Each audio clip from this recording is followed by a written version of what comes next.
Halo semuanya, perkenalkan nama saya Kairina Amalia Zulfa dengan NIM 2510477, Prodi S1 Psikologi Universitas Sunan Gresik, yang memiliki ketertarikan mendalam pada bagaimana manusia berinteraksi dalam ekosistem kerja global. Di era tren keempat ini, kita tidak lagi bicara soal batas negara, melainkan soal bagaimana menyatukan jutaan perspektif berbeda menjadi satu kekuatan inovasi. Hari ini, kita akan membedakan kebijakan keragaman tenaga kerja dan globalisasi di Indonesia. Di sini, mari kita bicara jujur. Kebijakan pemerintah Indonesia saat ini seringkali terjebak dalam dikotomi antara proteksionisme berlebihan atau pembukaan pasar yang kurang terarah.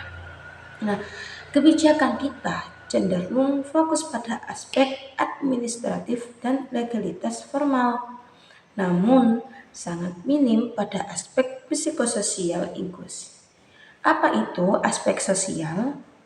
Jadi, aspek sosial adalah dimensi yang menggabungkan faktor psikologis. Jadi, apa yang terjadi di dalam mental dan emosi individu dengan faktor sosial atau interaksi antar manusia dan lingkungan organisasi untuk menciptakan rasa keberadaan yang bermakna bagi setiap orang. Dalam konteks keragaman tenaga kerja, inklusi bukan sekedar ada di dalam ruangan, tetapi tentang bagaimana perasaan dan interaksi individu di dalamnya. Kita membuka pintu bagi globalisasi, tapi kita lupa membangun jembatan budaya yang kuat bagi pekerja lokal untuk bersaing secara kognitif dan mental dengan standar global. Nah, di sini apa dampaknya? Pertama, tokenisme. Perusahaan mempekerjakan kelompok beragama hanya untuk pencitraan, bukan untuk didengar suaranya. Yang kedua, ada etnosentrisme, yaitu munculnya konflik antar negara kerja lokal dan asing karena kurangnya literasi lintas budaya. Dan yang ketiga ada brain drain, karena ekosistem kerja di dalam negeri kurang menghargai keragaman ide. Talenta terbaik kita justru lebih memilih berkarir di luar negeri. Kita butuh kebijakan yang lebih dari sekedar aturan administratif.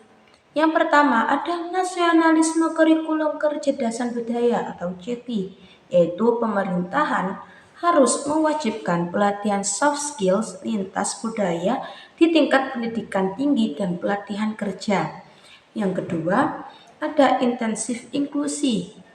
Berikan intensif pajak bagi perusahaan yang memiliki program pengembangan kepemimpinan bagi kelompok minoritas secara transparan. Dan yang ketiga ada ekosistem kerja fleksibel, yang dimana melegalkan regulasi kerja jarak jauh lintas batas untuk menarik talenta global tanpa harus membebani infrastruktur fisik. Nasionalisasi kurikulum kecerdasan budaya atau CKI ini adalah solusi preventif.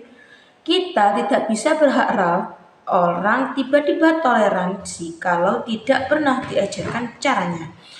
Nah, apa itu? Pemerintahan mewajibkan materi kultural inteligensi masuk ke mata kuliah atau pelatihan kerja seperti prakerja.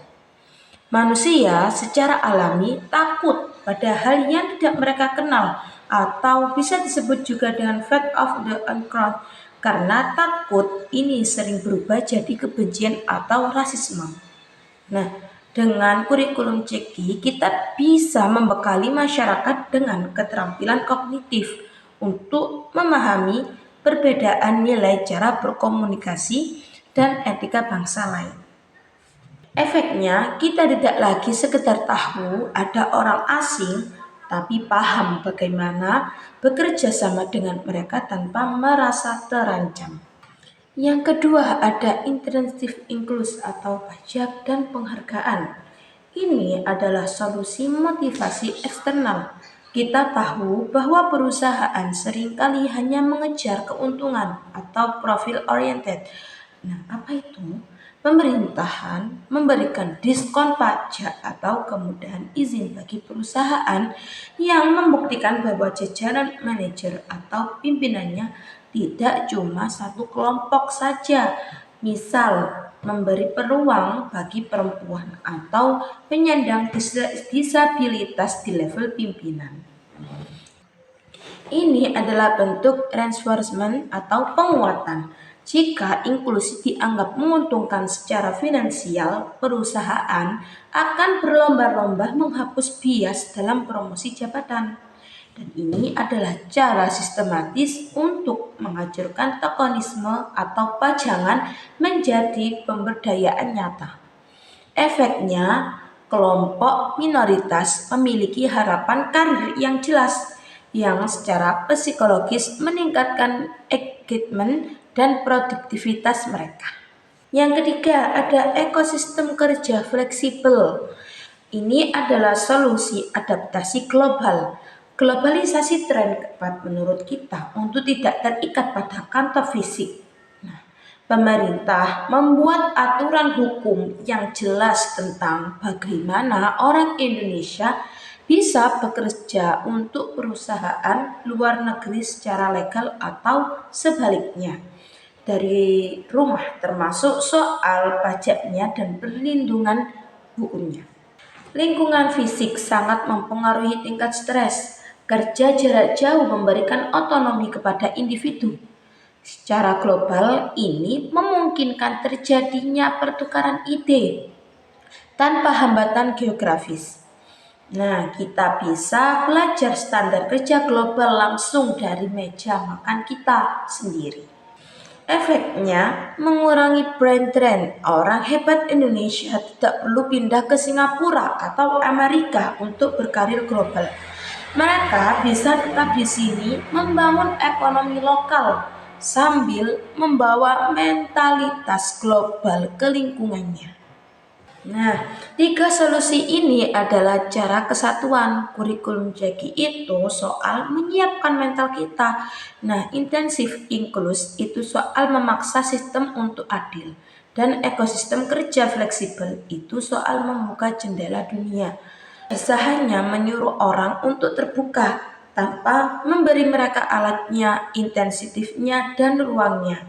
Pemerintahan punya peran besar untuk memastikan bahwa globalisasi tidak hanya menguntungkan pemilik modal, tapi juga manusiakan setiap tenaga kerja di dalamnya. Menutup diskusi ini, mari kita renungkan apa yang dikatakan oleh Gert Hofstede, pakar psikologi lintas budaya, di mana budaya lebih sering menjadi sumber konflik daripada sumber sinergi. Perbedaan budaya adalah gangguan paling nyata, namun jika dikelola itu adalah aset yang tak ternilai. Nah, dari sudut pandang perilaku kita harus menciptakan lingkungan atau antar subjek yang memperkuat perilaku inklusif melalui sistem reward yang tepat, bukan hanya hukuman.